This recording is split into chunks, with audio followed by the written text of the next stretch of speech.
Alrighty guys, we made it.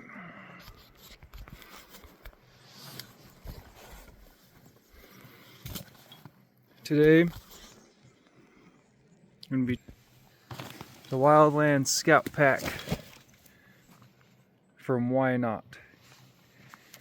This is, I believe, Joe Robinet with YNOT came out with this backpack. I've got my tripod toggled here on the bottom. These toggles work really well.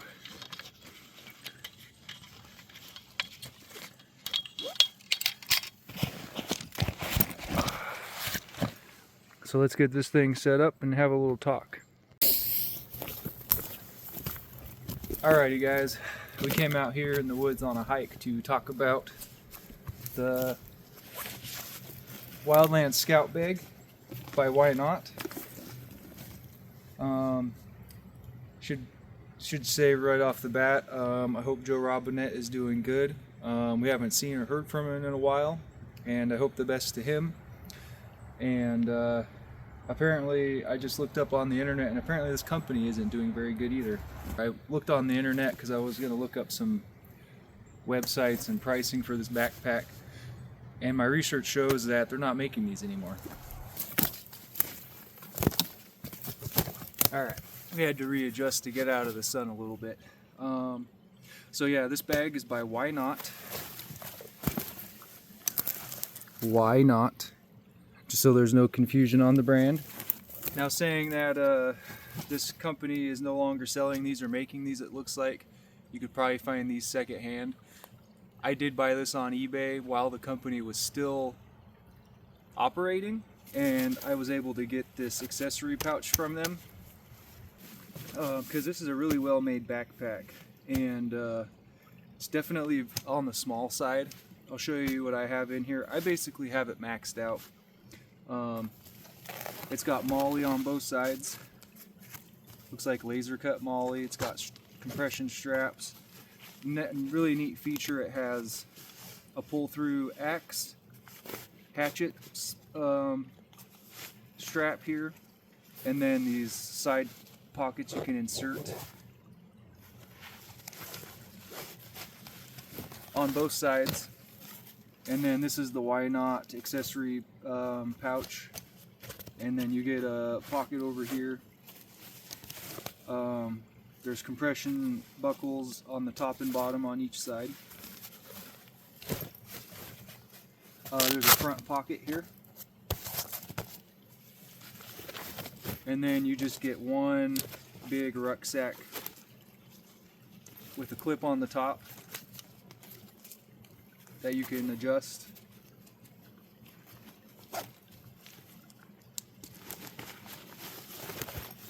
And you can, I could stuff more stuff in here and really max it out if you adjust these straps like lengthwise. If you make them longer, you could stuff a couple more items in here. But once you, even to where I'm at right now, it's kind of maxed out, as it's not very comfortable. This bag has no back support. There's like really no rigidity in here, and it's very small. But there's also a zipper pocket here on the back, and I believe Joe Robinet designed that feature in here. So he cut like a part of a foam mat, and he would stuff it in here. And you would have kind of like a makeshift chair wherever you go. I used to have a mat in here, but I took it out, it looks like. I have to find that, put it in there. I actually kind of forgot all about that pocket. So I'll go ahead and unpack and show you what I have in here, just to show you where I'm at. It's pretty much maxed out. There's a room for a little bit more. So you got the hatchet. I've got a canteen. I've got a canteen in this pocket. Really not a lot of room left. I've got my saw. And then on the inside I got a hammock. I just kind of threw this stuff in here to show you. So I got a Blackbird war bonnet. I've got a little titanium cook set. A first aid kit. D&D lightweight tarp. and the Helicon Swagman roll. And a thing of bank line. And that pretty much stuffed this bag full. It's really well made, it's really tough material. This pocket's just got a couple little bags in there.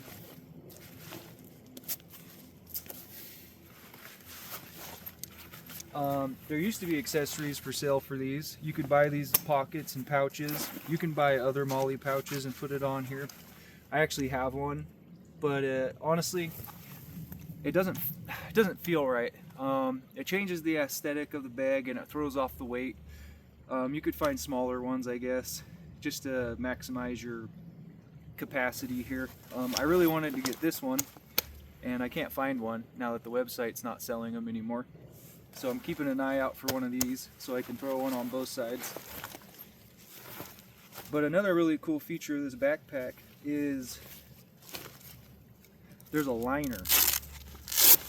And it's a waterproof liner. And it separates from the actual backpack. So this liner extends up on the flap, and you can actually stuff things in between the bag and the liner, giving you, like if you have something wet you need to put away, you could put it in there without getting the main body of your backpack wet. So I thought that was a really neat feature. I've never seen that on a backpack before. So this is a waterproof liner, and it kind of velcros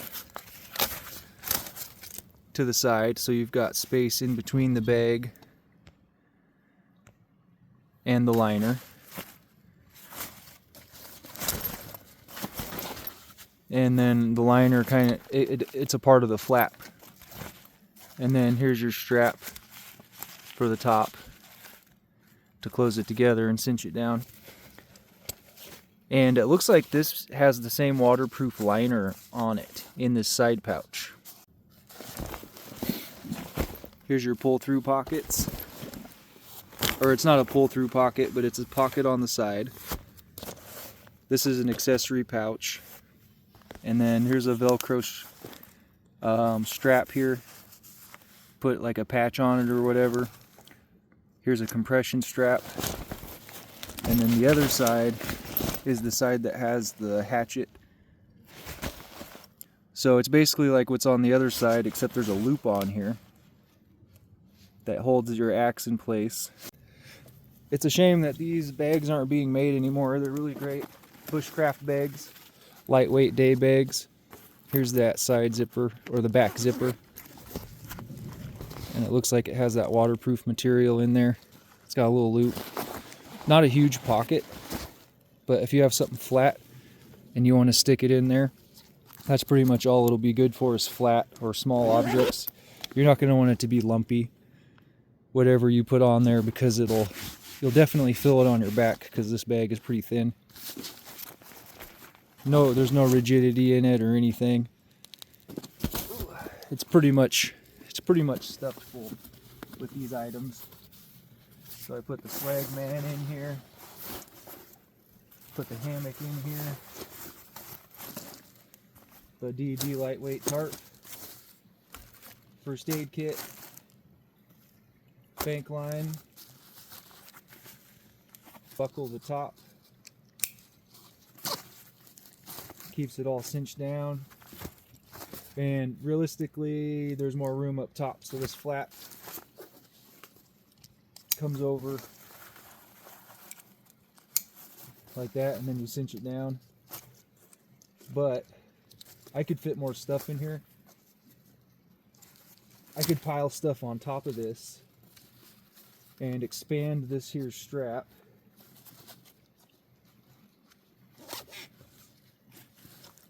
Buckle it in, or not buckle it in even. Doesn't have to be buckled in, either way. And close this over that. And these buckles, the straps for these buckles get really long. So it kind of extends your capacity a little bit. If I wanted to stuff more stuff into the top of this bag, you do have the ability to do that. I forget how many liters this is. I want to say it's 30. I'll find that out for sure before and I'll put it on the screen, however many liters it is. See, look, I forgot to put my cook kit in here, and we're pretty full. But I'm pretty sure these are 30 liters, and I'm pretty sure these add like 6 liters, the pockets. The external attachments. So with that, it's 36 liters, and so I could add another 6 liter pouch, 6 to 10 liter pouch on that side if I wanted to. I'll put the numbers on the screen though. And then you have a set of loops on the bottom, 2 rows of loops. These ones are a little thicker on your back side, and then a little thinner here, but you do get 2 sets of loops for a bedroll or something like that. And it looks like I lost one of my toggles somewhere, so we get to find that.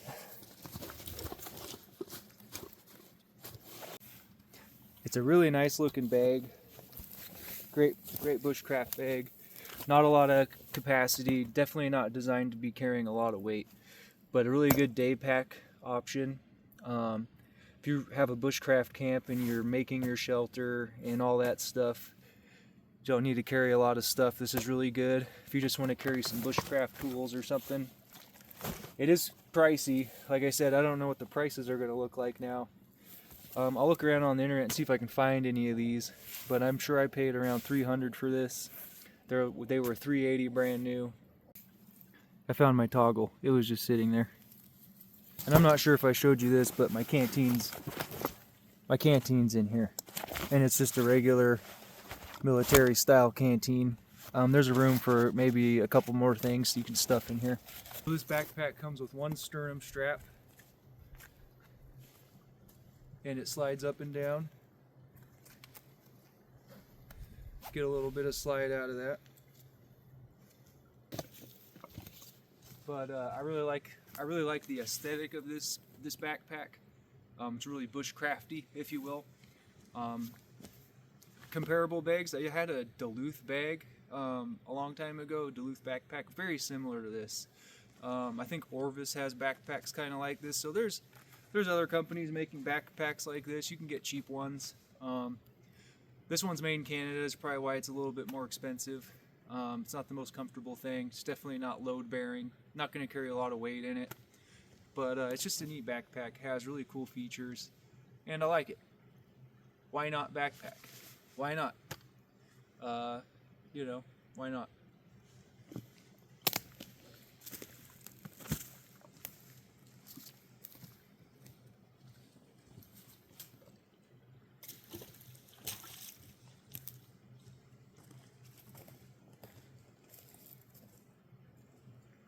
If you go to the internet here, it says our last sale event ever, October 15th, 2023. After 14 years, we are closing down in October 2023.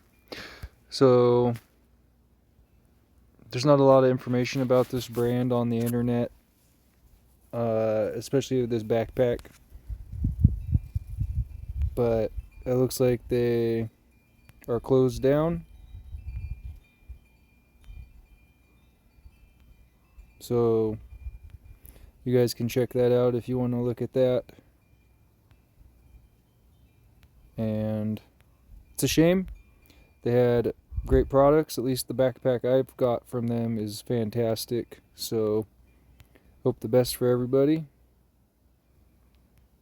And maybe we will be able to find some of their products floating around on the internet.